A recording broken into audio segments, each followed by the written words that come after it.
So my name's Savannah. I'm a NICU nurse, and I've been traveling with Braden since May of last year, so just about a year. My name is Connor. I'm a float pool nurse. I also work for Braden, and I've been doing it for about 8 months.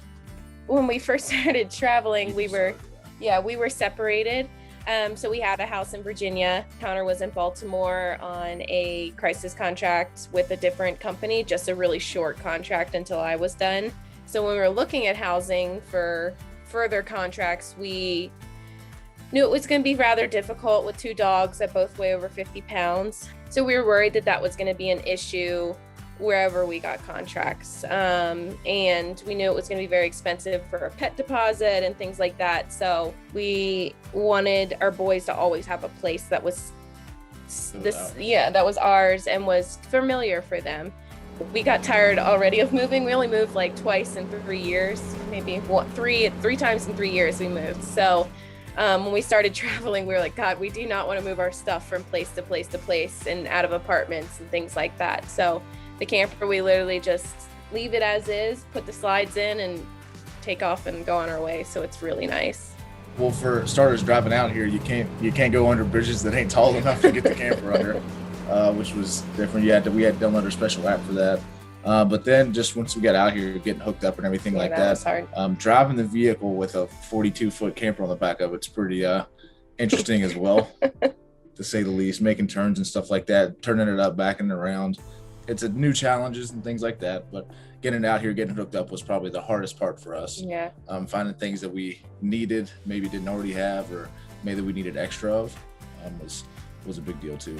Living in a camper, it's just you learn to really love the person you're with because the spaces are small. We try to coordinate our schedules and just making sure things fit. We actually, lucked out and we have plenty of room for all our stuff and the dogs because it's just the two of us. And we, like Connor said, we got a 42-foot camper, so it can house a small family. So we have plenty of room. It was just learning where everything belonged and no more tennis shoes.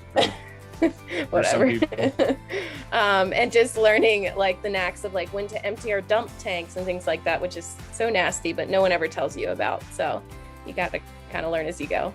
A lot of people during COVID bought campers because now they can work from home, and work from home can be in a camper. So I've heard, we haven't experienced it yet, but I've heard that finding RV sites currently are very difficult.